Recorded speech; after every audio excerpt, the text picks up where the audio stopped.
A very wise king. A long time ago, there lived a very wise king. He was so wise he knew the way of most everything. He knew of animal, bird, fish, and trees, and he taught people from all over the world about these. No one breezy day, a tiny bee lost her way and flew right into the king's beautiful palace. The little bee begged the king, please let me live, and I will serve you some other day. The king was amused to think a tiny bee could one day serve such a mighty king. He released the bee and said, go bee on your way, for I need nothing more from you today. Many days later, the people of kingdom filled the palace yard. A queen was coming to visit from a faraway land. She heard many people claim this king was very wise. She had to know for sure that they were not all just lie. Finally, she arrived and came up the king's lofty throne. She offered her friendship and wonderful gift, but finally the queen made her real purpose known. I hear you are wise, she said. You are wiser than the rest. Would you be willing to put your wisdom to a test? The king agreed and she did her best with riddles, texts, and different tests. In fact, she became quite a bothersome pest. One day she gave the king a large gemstone, and through the very middle was a tiny twisty hole. See if you can put a thread through this gem. She challenged the king with a device crane. But the king asked a silkworm to climb through the hole, which is not a big problem for a tiny silkworm. And as it did a thin thread of silk forward the silkworm all the way through. Another time the queen tested his silk skills by filling a room with 50 boys and 50 girls. They were all dressed alike, so the king could not tell if one was a boy or another a girl.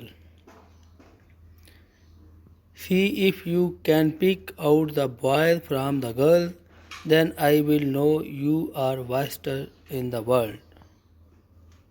But the king knew exactly how he could tell. He had his servants bring bowls of water for each child. Then he told the children not to make this a race, but he would like all of them to wash off their face. The boy splashed and splashed at the very word go, but the girl Donalty dipped their finger into the ball. By this, king could very easily tell who was a boy and who was a girl. Now the queen was quite angry at the king's show of wisdom, and all the more determined to find a way to trick him.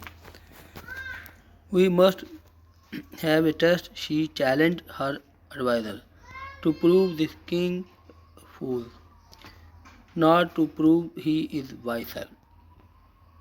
So they came up with a plan that would surely not fail.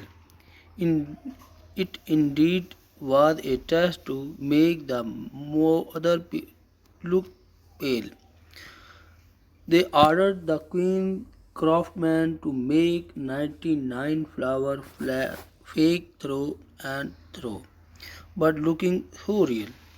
When finished, even the queen could not tell they were fake. She was sure the king would make the very same mistake. And then from the king's garden she took just one real flower and cleverly hid it among all of the other. Tomorrow will be a wonderful day, the queen said, because we will make the wise king look foolish instead. Yes, during the party that it held in his honor, we will test the king then to find his real flower. The next day, the people gathered from over the land to attend the party and worship their king. Then, king, after the meal, the queen stood and spoke. She grabbed the attention of all the good flock. Listen, everyone, I have something to say. Just one more test to give the king today. My craftsmen created many beautiful flowers. They all look so real to test the king's powers. 99 are fake, but one is real somewhere. Can the king find that one if only he dare? The king, not wanting to be fooled by this queen, accepted the challenge she handed to him. He sniffed at the flower, but they all smelled so sweet, and all our flowers were as soft as could be. The flowers were all so beautiful to see. Now, which one could the real flower be? The king hasted, and the people did wonder. Could our people not be so wise and so great? Surely he could tell a real flower from fake. The king became a bit perplexed and did not know what to do next. Suddenly he heard a faint buzzing sound. Something was there buzzing around. It was the tiny little bee he saved many days before. I am here at your service. Here I am, sir. I am here to reply the kindness you gave on that one breezy day. The tiny bee quickly flew over the flower and in no time at all found it the one searching for, the one with the honey so sweet and so pure. The king stopped down and plucked the flower. Here is the one, no need to look further.